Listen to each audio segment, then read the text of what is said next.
I don't have my notes. Welcome to the Greatness Machine. I'm your host. I am your host, Darius Mirshahzadeh. Welcome to the Greatness Machine. And we have a very special guest with us today, Mr. Jay Wong. Welcome, Jay. Darius. I'm pumped, man. I'm pumped to be here. I'm excited to be here. Can't wait to dive into this.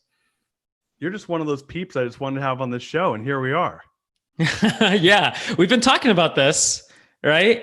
And here we are diving in and doing some live video for potentially your podcasts. I know. We'll get into it. We're gonna be getting into some podcasting and some showmanship. But before we do that, I wanted to actually give a little bit of format to those of you that are new to the show. So the format of the show is simple. We're bringing together change makers who are living their passions to create greatness in the world around them. And here we are with Jay Wong creating a lot of greatness. I mean, what I want to do though, Jay, before I go into your amazing background, is I do want to tell everybody, look, we are live. We're live streaming. So start a watch party, ask us questions. I have my team standing by to answer them. And if you ever either listened to a podcast and loved it, thought about starting a podcast, or just want to learn about what it takes to run a really cool business, Jay is your man. So we are going to be diving into that. But before we go there, I want to give some background on you, Jay. Is that cool? Yeah, 100%. Context matters. Yes, context. People got to know that you are an expert at what it is that you say you're an expert at. So with that said, I have some notes here. I want to read them because I don't like to screw it up. Jay Wong is the master podcaster. I actually wrote that because I thought it rhymed, but he's the master podcaster extraordinaire. Want to have a top 100 podcasts on iTunes? He is your guy. And today we're going to spend time with this podcasting savant to learn how he and his agency are taking people from startup to famous in the world of podcasts. And if you're simply just looking to promote something and not become Kanye and Kim, we can discuss that too. So welcome to the show, my friend. Yeah, no, I'm super pumped. I'm just pumped to be here, pumped to dive in. So, dude, tell me tell the audience about what it is that you do, man. I didn't talk about the name of your business. I know you're running an agency. You guys are helping people build these world-changing podcasts. But tell the audience what it is that you do, where you're from, all that good stuff. Yeah, I'm just outside of Toronto. So I'm Canadian, but I actually grew up in the US, did my developmental formative years, the get in trouble, get away with things years in the US. And, if you fast forward now, I would have never imagined running a podcast agency in 2020. If you would have told me this even 5 years ago when I started my own podcast, and truthfully, our company really caters to business owners, caters to thought leaders. It caters to companies that want to not only be relevant, but they want to have these internal sales channels, right? Because we focus a lot of times on the ROI of it. I think we can all agree, especially if you're watching this or listening to this, I think we can all agree. We're probably living in the golden era of audio. Darius, what do you think? I have a buddy that is a TV agent, and he's like this famous TV agent. Hey, Tom Wellington, if you're listening to this, I'm plugging you right now. And he's like his clients are like the writers for the showrunners for what's the name of Westworld and these amazing shows. And he said to me, we're living in the golden age of television. So maybe you guys could battle on that. But yeah. I would agree, man. Like I've always been a big fan of talk radio. I mean, I remember obsessing about Howard Stern show, and to see that now you have all these digital radio and there's tons of podcasts. So yeah, I would say I think it's the digital age of content, right? Of content, right? Distribution.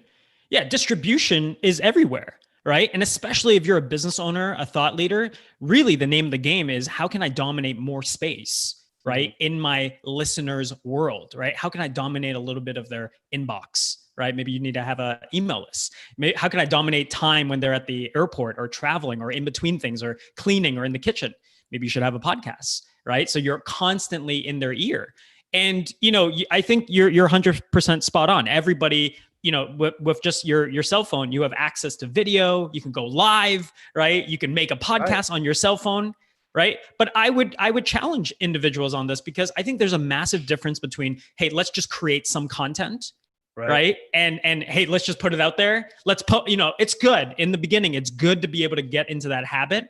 I think there's a very big difference between we're going to create content, or we're actually going to create a show that is an extension of, if you're, kind of like a solopreneur or a thought leader, an extension of your personal brand and your values, right? If you're a business, it's an extension of the business. It's an extension of your services and products, right? And so the name of the game is different depending on what the end game is for you as an individual, or for the company, right? And so for when I started back in 2015, this was already starting to happen. At some point in 2013, 2014, all kind of like thought leaders and authors and consultants, there was kind of like a first wave, essentially, of people wanting to start, some of these podcasts. And it's not because podcasting was a new technology. It was simply because the distribution at that time has kind of caught up a little bit, right? And at the time it was picking up steam again. And so when I started in 2015, I started really as pretty much a hobbyist, right? I think, and that's really where a lot of people start. You have a few big questions. You feel like you could, host a great show. You want to be able to create some content. But at that time, I didn't have an email list, an offer. I didn't have a community. I didn't have an audience, right? It was like zeros across the board. And so, starting a podcast back in 2015, it's so different than what it is now. But even back then, we figured out how to get our show into the top 100. And that literally, Darius, that got me my first 100 email subscribers, right? And it's powerful, to be able to start building momentum with a community. They kind of start watching you grow. And over the last few years, we've refined that process, so we've taught other business owners how to do it. We ran events on how to do it. We put together accelerator programs on them how to do it.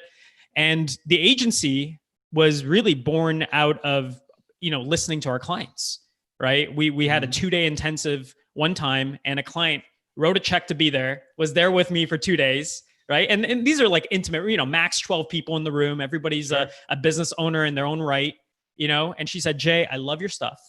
I love, you shared so much with us, the scripts, the frame, everything. You shared all, every possible detail that you could share. I'm going to tell you right now, I'm never going to do this.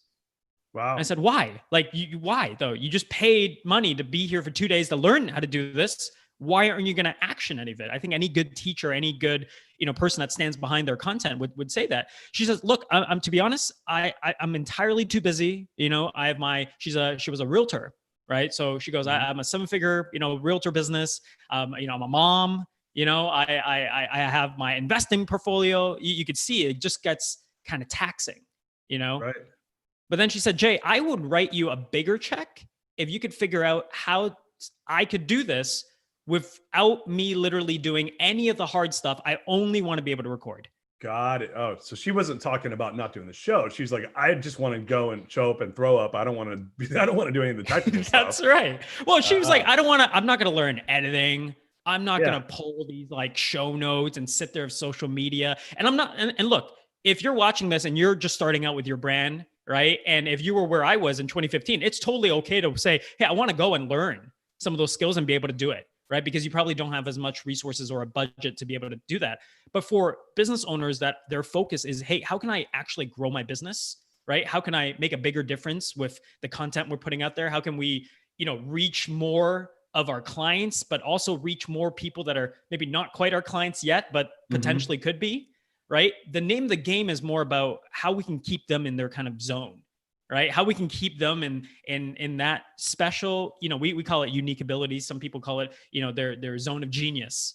Right? And I find a lot of our clients, their zone of genius comes back to, them being able to share, right? Them being able to talk about their frameworks, right? Because I know you have your book coming out very soon around the whole core values equation.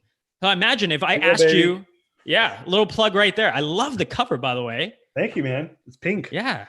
Pops right off the page. Nice. But look, you're the expert when it comes to that whole equation, right? If I can keep you in your zone talking about it, you probably have seen yourself glimpses here and there where there's magic, right? Literally magic, where you can create the connections, the stories. And that's usually what happens when we work with experts, right? They're able to keep in their zone. Our team's able to do what we need to do to make sure that, their show is not just having some great vanity metrics, but also a great ROI behind it.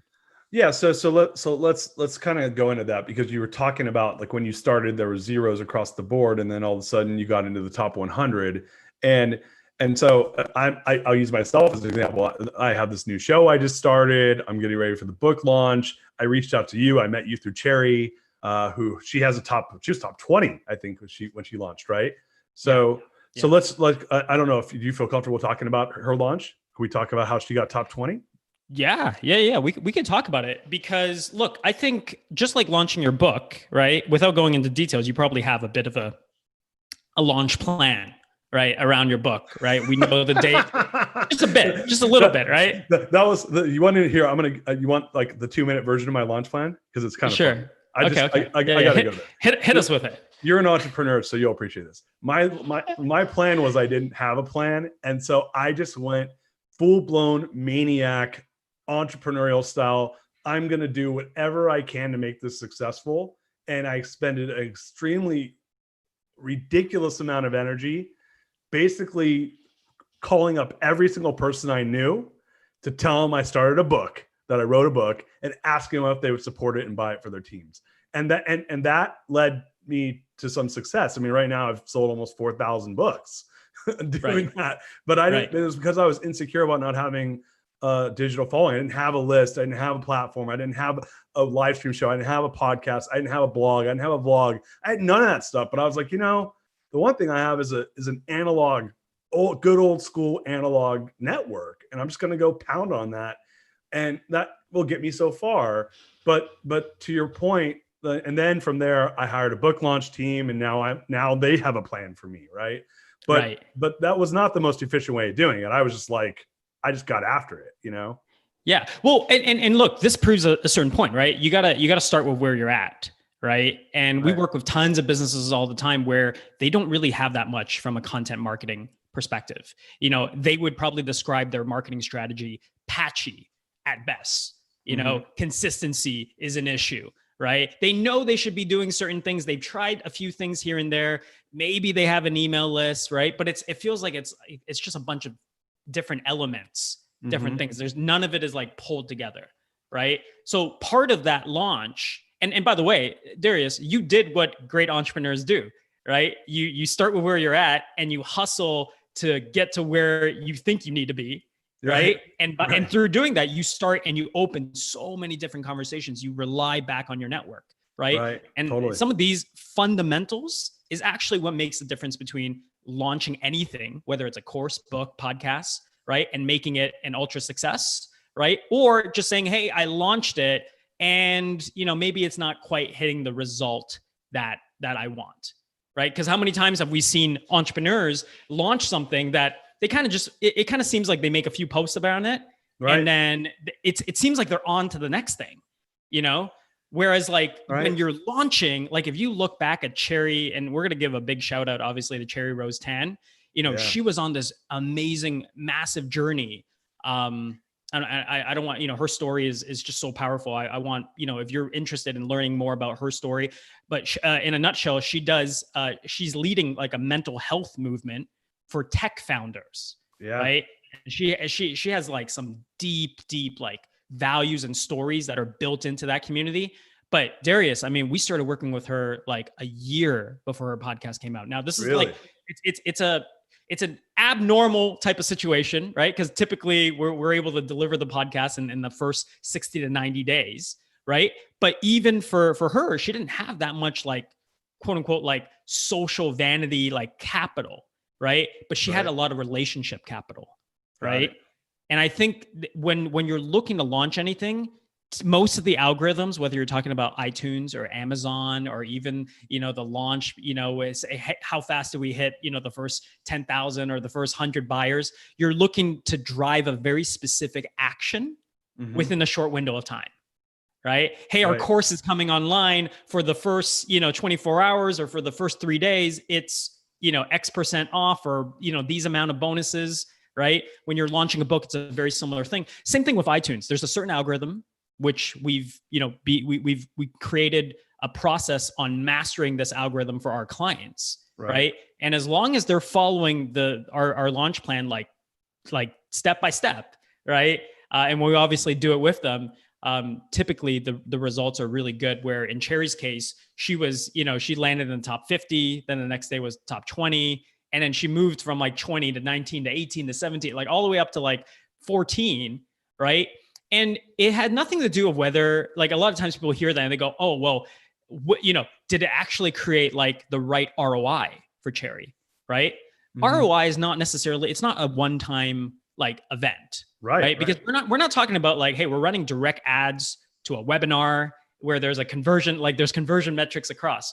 We're talking about a brand though, right? Cherry's leading this movement. She's featuring these amazing talks. She's doing, certain pieces of content in there. So her hitting the top 15 gave her a lot of credibility within the space. Right. And it gave her the momentum to lead with it. Because now, I mean, transparently, I can share with you, she's putting together some amazing offers that are coming, but it was a massive jumpstart really to her community, her email list, and some of those components, from right off the bat. Yeah. So Cherry, if you're listening, which you should be, because I hit her up to be on the show, and she's like, I'm really busy right now. I can't be on until sometime in August. And I'm like, all right, I'll take that. But now that we plugged you so much, you got to be on sooner. So just if you're listening, she's got to share. Yeah, she's got to share. How accurate was this perspective? That's awesome, man. So hey, if you are listening to the show, have your questions come in. We have a podcast building promotion / top 100 iTunes expert here in Mr. Jay Wong.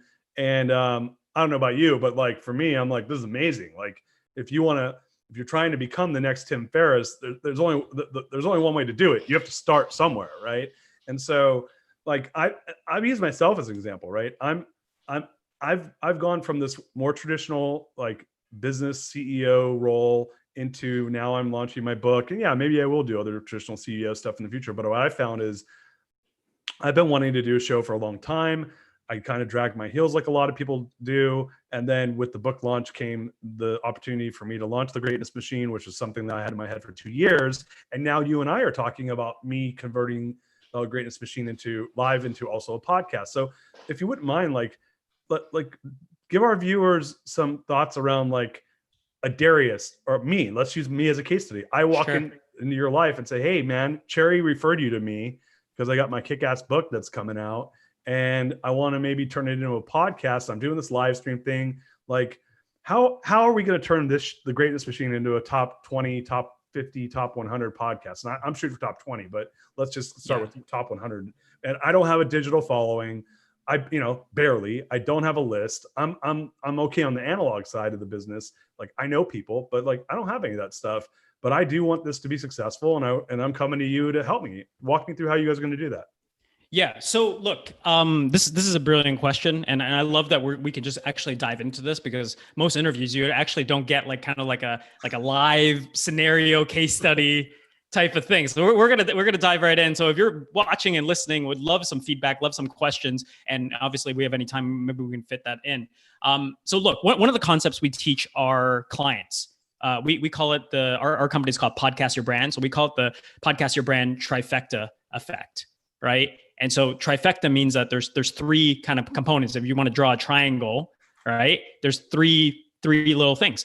And so the first part of the triangle is the top 100 podcasts, right? And so that a lot of times in our team internally, we refer to that phase as phase 1, right? We want to be able to gather, whether you have, you're doing a lot of content right now, right? So let's gather some of the best pieces from there, right? There's other, pillar pieces of content that probably are related to your book, probably related to other offers that you're going to put together. I'm not exactly sure what you're looking to put together or want to launch down the line, right? Mm-hmm. But we want to get away from just having straight interview shows, right? I think at 2020, the point of all this is that there's so much noise in the marketplace. It's not just about creating content. How can we create context, right? How can we create greater context for everybody that is buying the book, everybody that's kind of knows about you, even from the analog world, right? That you have their name and number on your cell phone,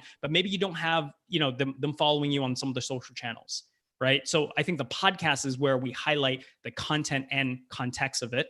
There's obviously some strategies that we teach our clients in terms of what to include and what to say, at certain points of the podcast. But that's one of the trifecta. The other two, one is an email list, right? And the other is some form of a community. It could be a private group. It could be, a LinkedIn group or a Facebook group, right? And the idea there is that you want to bounce people between these 3 points. There's kind of like this misconception in the marketplace that you got to be everywhere, right? Oh, TikTok just came out. I got to be on TikTok, right? Oh, another social media just came out. I gotta spend some time on that. And then you have these people, literally, I have some friends that are social media managers that go, I just onboarded a client. They want to be consistent on 8 different platforms. Right. And it's like, look, it's not to say whether that's like good or bad. It's just that I find it it's inefficient, right? If you really think about your client and if you really think about your perfect listener, your perfect client, you only got to be in so many places, right? And if especially when it comes to podcast listeners, statistically speaking, they're about 10 to 15% more affluent, right? Specifically speaking, with podcast listeners, the consumption rates is technically what we track when it comes. So when we work with our clients, we don't worry about the downloads, the vanity metrics of hitting the top 100. That's good, right? But what we're really looking for is consumption rates. So I'm looking for, when we put out 10 episodes, which ones got the most listened to. Some of our clients, they have 120%, 150% consumption rate. It was so good, people went back and listened to it the second time. That's funny. Now we know it's not just it's not just this high views, because you could buy views, right? You could buy comments and engagements, right? But if I know that they're consuming something that's long form, right? Podcast is meant for that. Now I know that we can maybe take a look at that. What was that topic about, right? Could we create a little mini series around that, right? Now this is where we're starting to help our business owners create different offers if they don't have any existing, right? So that trifecta effect, we're bouncing people in these 3 categories. We're dominating, listening, them, in their ears, right? So whether people are, trying to go to bed or doing, kitchen work or gardening, right? They get a chance to tune into you, right? Email list, you're dominating their inbox, mobile, right? And some form of community. So typically that's like a social aspect of things, right? If people see you in these 3 areas, now in the middle, we can insert your book. Hey, have you picked up a copy of our book, right? That would be like an offer, right? Let's say you wanted to do consulting, okay? Which I know we've kind of had some light conversations on, but let's just say you would want to offer it. You would put that in the middle as well, right? These would be the 3 channels that you can ultimately drive people to, right? So does that make sense as a context?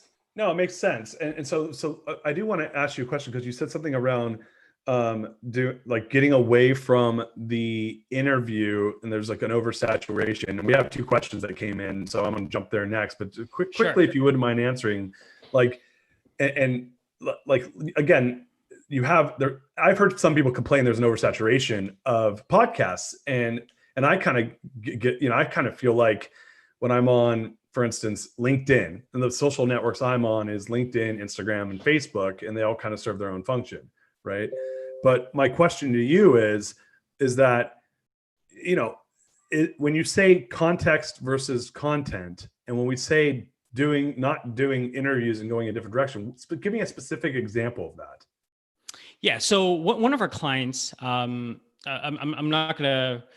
One of our clients, most of our clients actually sell a pretty high ticket service, or maybe they have something that's definitely high ticket. They might have a book, they might have a course, they might have something that's lower ticket. Most of them have something that's definitely their kind of like bread and butter, right? Right. If you think about people before they typically work with someone, they have, in sales, they call them objections, right? And so maybe, just maybe, right, we can answer and use stories to address some of those objections, right, for the podcast, where now it looks like a podcast, but really, right, it's actually speaking to people that are maybe a little bit on the fence. Got it. So strategically, they know that they have this offering. They're like, look, a third of people who should do my offering don't do it because of X, Y, and Z. I'm going to use this as an opportunity. Maybe I'll interview an expert.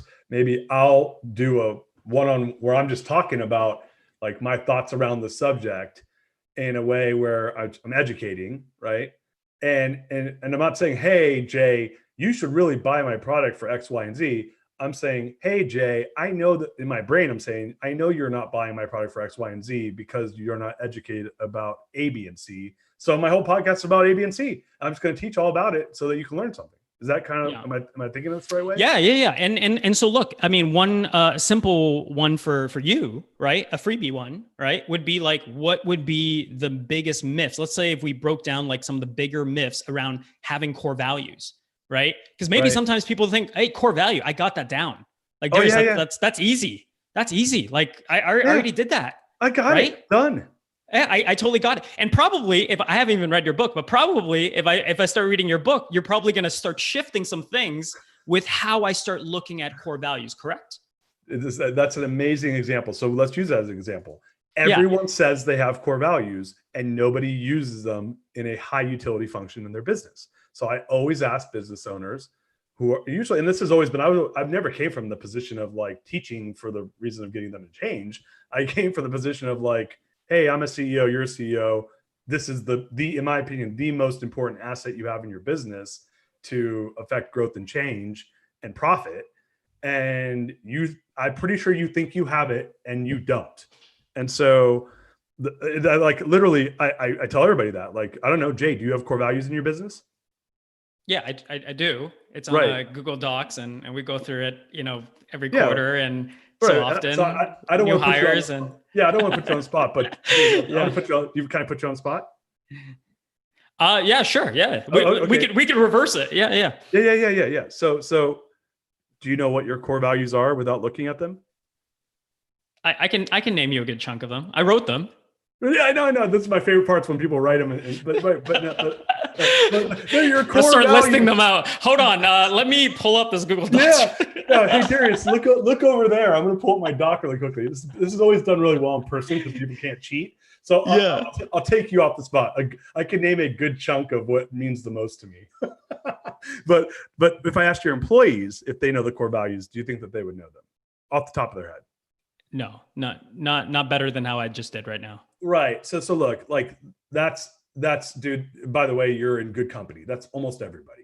And so my point is like, dude, they're your core values. They're the strongest beliefs you have about your business. And yet most people do what you did, which is they do them, they figure out what they are, they document them, and then they pull them out once a quarter. And my position is I'm like, dude, they're the most powerful tool you have for scale in your business. You should be using them 24 hours a day, 7 days a week, right? Yeah. Why don't I have a t-shirt with them on? Brother. Right? Like why don't I have posters around? Right. So look, let me just use this example to drive home this exact point. So what would be like, because this is the problem when I say like when people are saying that the podcast market is saturated, first of all, it's not.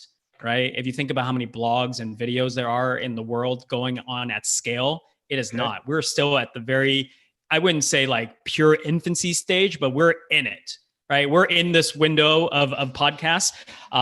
And I think we're going to be in it for a while. But secondly, I think what I was really trying to say was that people you can't just approach a podcast and say, hey, today, you know what? I feel like just talking about A. And I'm just going to talk about, and I'm not saying like there's no space for creativity, right? But it's just being just a little more intentional and knowing that you have your book coming up, right? Perhaps you could share a story of saying, hey, you know what? I was on an interview today and this happens, at least once a week, but I was asking this business owner, hey, I put up on the spot a little bit, but I asked them, hey, do you know your core values? Right. Does your employees know your core values? And guess what his answer was? No. Right. And why am I sharing the story with you? Because, the core values as, A, B, maybe you share, a little framework from your book. Right. And you can simply end that episode with, hey, if you haven't picked up a copy of my book, or if you haven't joined our core values, family over in the community side of things, right? Be sure to, but do you see what I'm saying? Like now the podcast is an extension of like your movements are efficient. Right? Because even if you're not getting the sale that day, right? Now you've planted something in my brain. Now I go, you know what? Why don't I know my core values better? Why don't I have a t-shirt with it on? right? Hey, he does this interview with so-and-so. I know that person. I'm going to listen to that. Right. Yeah. And then maybe it's another solo where you're breaking down another myth, another, objection for me. Does that make sense? Yeah, that's so smart. And so when you say that, it gives me so much context around if any business because everyone has their fans, right? Like, and so I'm going to pick, I want to go to a question here in a second, but I just want to make one point. I was like, while you were talking, I was like, if I owned a badass pizza joint, and by the way, I have like a weird obsession with pizza. Like there's like the 4 P's: passion, pizza, puzzles, and pink unicorns, right? Those are the 4 P's, right? And pizza's like right next to passion for me. So I was thinking of a pizza place here where I live in Austin that has amazing pizza, and home slice pizzas is what I'm thinking of. And so I'm like, if I own Home Slice, because they have this really cool kind of funky pizza place, it's always full of pizza people. I'm like, I would totally have a podcast to make it all about pizza, right? Mm-hmm. But to your point, they could talk about like how do we get the crust? Like they could talk about, I would listen to this, right? Because I love pizza. I would love to listen to like a master pizzaiola talk about how they make pizza, right? But to your point, it would be amazing. Right. And someone's like, Darius, no one would listen to that. I'm like, no, you're wrong, man. There's a lot of people who are obsessed about pizza who would totally listen to that. Right. So this is like the riches and the niches conversation. Well, and I'll drive it one step further. We started working with franchises. Right. So franchise type of companies or training type of companies, right? When there's like a certification involved, when there's some type of renewal involved, okay? Every company, you want to be able to create this culture, core values, right? But you kind of want to create this like cult following to some degree. Every business owner secretly, whether they say it or not, they want to be able to do that, right? Sure, because a great form of it is, hey, we speak the same language, right?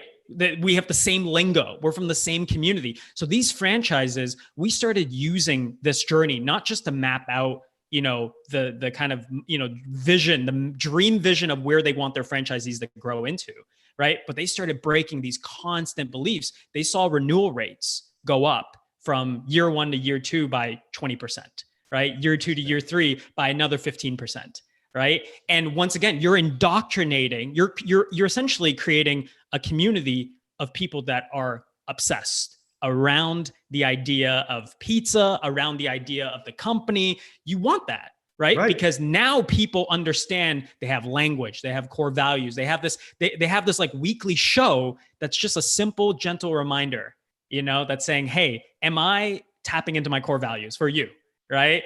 For this company, hey, am I doing the best I can and performing? Right? Mm-hmm. So it's this subconscious part of performance, right? That we need those little gentle reminders.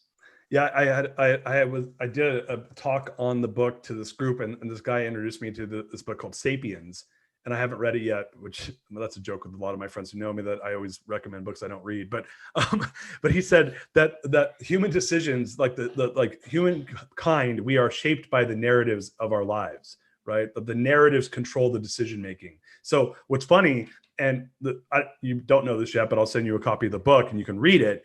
The core value equation is just that, is that it says that the language of the organization is your core values. Your core values can become the language of the organization, which you're making such an interesting point. Because I used to think when I was running my last company, I was like, man, I should have a radio show for the company to your point, to kind of talk about just this. And I was just thinking like literally, because we had, almost 1,000 employees at one point. We're in 13 locations around the United States. And I was like, I should have like a radio station that we like play music. We talk about what's important to the company and just like this passive thing happening. And what you're saying is any business can do that in the form of a podcast. I never, ever thought about that this is like a way to give them a format to kind of hear the language of the organization, talk about the things that are important to the organization. And it could be any type of organization. It could be a business.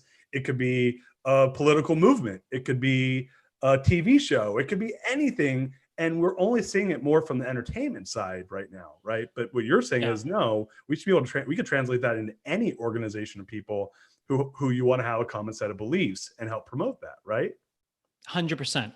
And this is where you're building not just another marketing channel, not just another like, hey, we create content here, right? Because that's all good and great, but like really we're looking at building an internal sales channel, right? And we haven't even talked about private podcasting and how big the biggest companies, Fortune 500 companies and above, are using these internally right now. It's kind of like a secret, right?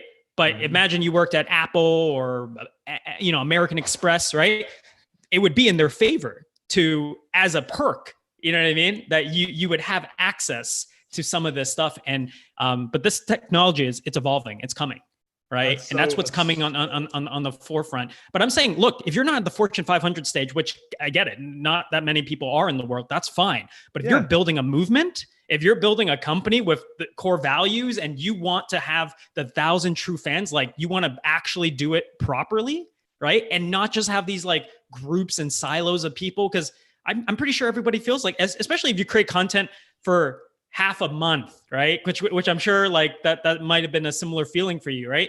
You start having, now you have the Facebook audience. Now you got to do the Instagram audience. Now LinkedIn, you got to be like kind of professional. So like, oh, I got to change this up over here, right? And then the email list is another thing. What if we just had a channel that just integrated it all properly, right? And that became the calling. You know what I mean? That became the thing that you could, plug someone in. Hey, you don't know what's going on. Hey, check out the show from beginning to end. Yeah, man, you're blowing my mind right now, brother. You're blowing my freaking mind. I'm telling you, like my entrepreneurial engine in my brain is chugging like a freaking freight train. Do you understand that? Like, you don't need to be a Fortune 500 company to have an internal podcast to help reinforce the communication of what's happening in your business. Hey, all my entrepreneur friends out there, and you guys know who you are. There's a ton of you, dude. You need to hook up with the Jay Wong. Or if not Jay Wong, someone who's competing against him, but I think it's Jay. That's the guy in my opinion.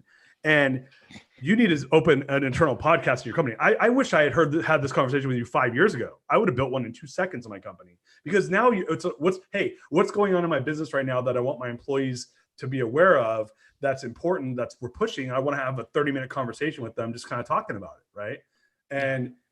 Or who do I want to interview, because we have this agenda that we're working on. Oh my God, that's so smart. I mean, Darius, we're literally, I want to get to one of the questions just so we could get to it. But I'm just telling you, we're at like surface level. Like we've had companies like let's say I was like, hey, which vertical do you guys want to focus on? What if we create a mini series around each vertical, and then you hand that off to your sales team? Right? That's another different type of content, right? But what if and I'll just leave this as like an open loop, but like, what if you want to close a certain type of client? What do you want to build a relationship with a certain type of client? Do you think having them on your platform and featuring their story, spending a half an hour with them, making them sound like they're freaking badass, right? And driving some traffic into them, you don't think that's a good like relationship starter? Yeah, you don't think you could, you don't think you could like work I'm not saying it's like a done deal. No, right? No. But you as an entrepreneur, you as a business owner, every advantage matters, right? And I just think if done properly, business owners with the right mindset, we've been able to leverage this, whether it's for referral strategy, whether we're building up the brand, whether we're driving sales. That's really where you want to cover those bases. Well, right. So to dovetail on that, and then we'll hop to a question. Like, because look, honestly, like it's part of the strategy of the book launch is get influencers on here so I can help promote what they're doing, and then see if they'll help me promote the book. Right. Like I'm not, and if they don't want to, they don't have to, but it's a give. Right. And my book launch manager and I talk about this all the time, Amber Vilhauer, who's a freaking animal, we're all about the give. Right. And to your point, that's the give. I'm going to go to a client. If I go to a client who I'm trying to close and say, hey, Jay, can I talk to you about that thing I want you to buy? You're like, yeah. I'm busy, dude. Like, can you come back 3 weeks from now? If I go, hey, Jay, dude, I want you to come on my podcast. I have 1,000 viewers and I want to promote your services. You're like, hell yeah. And then after I go, hey, bro, remember that thing we were talking about? I really want to move the ball forward on that. You're like, yeah, because that's the give take. I gave already. And you're going to be like, we as humans, there's a theory called the theory of reciprocity. And you want to reciprocate when given to. We as humans want to reciprocate, but it's all about the give. You got to start with the give. So, dude, I love this show, dude. This has been one of my favorite shows, bro. Greatness machine, man, dude. Activated. Full activation of greatness right now. let's go to, we got a couple questions. Let's say, yeah, let's hit them. So one is, can I start a podcast if I do not have a book or product to sell? What are your thoughts on that? Yeah, look, I think if here's the thing about this, all right? I don't actually think everybody should have a podcast. Just kind of like, you know how like some people are like, let's say we were not talking about podcasts, and it's like, should you write a book, right? And it's like, everybody should write a book, right? No, and it's like, no, they should not, right? Look, I think if you are drawn to the medium, right? So if you're watching something like this and you're kind of considering, if you actually like podcasts, like you actually enjoy tuning in, you actually enjoy listening, and that does something for you, right? Then yeah, I would entertain the idea. And look, I wouldn't worry too much about, like, you have to understand at that point though, because you don't have maybe the monetization and the back end or a business or what have you, you're starting it as, hey, I'm completely open to see where this could bring me. Yeah. Right. I think that needs to be the mindset, right? Because if you're starting it like, hey, I heard Jay and like he's talking about this ROI stuff, so I started the podcast and I'm not making any money.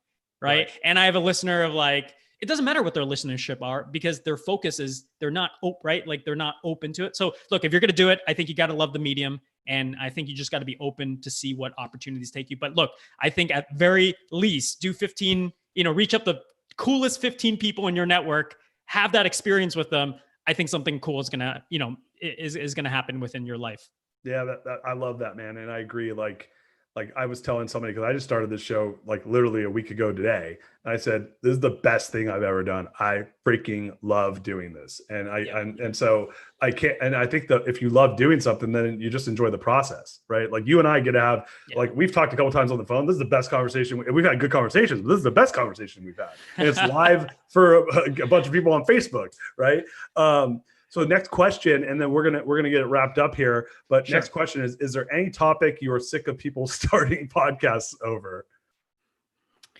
I mean, look, I think one of the things I will say is that the trend now is you don't want to. I mean, it's always been the trend where we're trying to go as niche as possible, right? But even to this point of the conversation, I think some of these businesses, like they get thrown off because they go, hey, you know what? We should have started YouTube when that was popular. We should have done the live stuff when it was. I'm not saying live is not popular, right? We should have done TikTok like 6 months ago. Everybody feels like that to some level, right? I think the idea is, how can we use and start a show about a topic and about things that really matter to us? Right. Because I think that genuine passion, like the way you talked about pizza, right? Like there's some people, they'll hear it. They go, this guy, I get him. Right. Because they might feel the same way about pizza. Right. Other people, they're like, that seems stupid. Right. Like why would you even do that? So I think it's very important that when people are thinking of starting shows, that you start with whether it's an internal type of dialogue, whether it's something that you're hyper passionate about. What is super annoying is people starting shows because they feel like they have to, and you can kind of hear it in their voice, right? And they're like, it's like they're just running this like drill over and over again. And I think, the beauty of podcasting is that type of free form creativity, that type of like rawness, like it's kind of better if like I knock over my mic. I'm not saying for the sound quality, but like it's a human type of interaction. You know what I mean? I don't think people want to hear like canned, questions and then canned responses, and they're asking the same questions every single time. I think that is where people are making a big mistake if they're going down that route. No, it's such a great answer. And I love that positioning, which is, I think the world is thirsting for authenticity. That's actually what my book is essentially about, that, which is like, dude, I have a chapter in my book called Core Values Don't Need to Be Nice, right? Which is what it means is quit. Nobody wants to fucking hear you say, oh, my core values are courage and integrity and teamwork. I'm like, yeah, you and Enron's freaking core values were teamwork and integrity. It's like, tell me what you really are, right? What are you really? And to your point, I think you're making an amazing point, which is, oh, I missed the boat on Facebook, so I'm going to go and do, dances with my kids on TikTok. I'm like, sorry, honey, nobody wants to see your 45-year-old ass dancing on TikTok. Like, they just don't want to see it, and they don't want to see my fucking 42-year-old ass dancing on TikTok. So, like, you can't be everything to everyone. And the last thing I'll say is, like, just because the world's best pizza guy lived 100 years ago doesn't mean the next world's best pizza guy is going to live today, right? Yeah. So I think you just made a great point, which is if you live authentically to who you are, then and you do it because you love doing it, then people like, are you doing it because you want people to have followers? You're doing it because you like doing it, right? Yeah. Is that the right question? I look, I think you're so spot on because I don't remember your exact intro of this show, but somewhere along the lines, it got me thinking like a change. I actually used to run a show. Well, I still run a show called the Inner Changemaker. And part of my last question that I would ask people is, hey, how's your definition of a change maker? Right? Because like, I kind of wanted to take the heat off me, to be honest, when I was just starting out. I wasn't too confident in my own opinions. Right. So I was like, hey, let me interview so-and-so. They'll share their opinion. And then I'll just kind of, like agree. Right. I'll just kind of like follow and tag along with that. But I think what the best thing is when you could get to a point where you're so yourself and it's not that you don't care, but it's like you just understand, you have that certainty with like who you are. Right. And who your voice is. And that's what we tell our clients all the time. This is a process of you becoming the voice for real estate, becoming the voice for core values, becoming the voice for network marketing, right? Becoming the voice for your business, but it's also a process of you finding your voice, right? And I think that is the biggest key of all that. Yeah, that's awesome, man. I have this amazing therapist. He's going to be on the show. His name's Stephen Terrell. He's this amazing guy. And I was talking about doing the show with him yesterday. And you know what he called that? What you just said? He calls it your freedom march. Oh, nice. Isn't that, dude? It was such a badass way of saying it. He's like, nice. I loved Steven. He's got like this real cool voice. He goes, Darius, you just got to go after your freedom. It sounds like you're on your freedom march. And I was like, and you know what it was? I told him, I said, I feel the liberty to say whatever the fuck I want on this show. And that's the beauty of it. And that's where it's like, we got to get away from the filters, the highly produced. I'm not saying that there's no space for it. Right. Mm-hmm. And that's where it's like the downside of downside of video. Sometimes I find it's like people feel like they need to be entertained, right? If you're doing a webinar, the rule of thumb is like, you got to be changing the slides every like 18 seconds. You know what I mean? If you're on the same slide, people are losing attention because like people are just so ADD, right? With audio, it's made for long form. It's made for you to be raw. It's made for you. We've had clients cry on podcasts. I'm not saying it's a strategy, but I guarantee you, right? When they put out that episode, they were highly uncomfortable about it. Guess what happened to their inbox? Guess what happened to their DMs, right? That emotional, build up with their community. That's when, our clients can put out an offer and they're confident in it. Yeah, that's cool, man. Dude, talk about long form. This is the longest show I've had because we just couldn't stop talking. I love you, man. This is such a great show, dude. Yeah, I appreciate it. We're wrapped. Yeah, number one, man. Muchas gracias. This has been like such a badass 48 minutes, 49 minutes. Where can we find you? I'm sure there's people listening to this that are gonna be like, I want to go to a podcast now. Where can people find you? Plug where you're at. Yeah. So two things. One, if you actually want to dive into the podcast stuff or have a deeper conversation around, you having a top 100 podcast or your company having a top 100 podcast, go to podcastyourbrand.co, podcastyourbrand.co. That's where you can see all the information. We got some great case studies out there. And if you want to hear me talk about me being unapologetically myself and doing interviews just like Darius, you can also go to the Inner Changemaker. That's my personal podcast, Inner Changemaker. And I'm sure you'll link to all the stuff in the comments. So on that note, like I am going to ask you, what do you consider a change maker? So I think a change maker is somebody that is willing to go against the status quo and that could be the status quo of the world. It could be the status quo of their cultural expectation. It could be the status quo of what people expect them to be able to do. It's somebody stepping into their own, right? It's somebody being able to push the envelope and say, hey, you know what? This is where I stand, and being able to be certain in that and finding that confidence, because it doesn't happen overnight, and you find yourself in courageous moments here and there, right? But having that, being in it every single day, tuning into that, living in that like vibration, I think that's ultimately, my opinion, what makes a change maker. Yeah, man, I love that definition. And I think, for just again, from my positioning, I think that there's three components to that, and we'll explore that on another episode. But I think that's part around, two. Yeah. but I'll tell you, the framework for that, in my opinion, is knowing your purpose, knowing your strengths, and knowing your values, and aligning them together. And when you do that, magic happens. So love it. Love it, man. Thank you so much for joining us. This has been like the biggest treat of my day. And I got another show coming up with an awesome change maker in Summer Thoman, but this has been great. Jay, you were the man. I can't wait to have you on the show again. And thank you. Big thank you, my brother. Thank you. Thank you. All right. All right, everybody. We'll see you guys.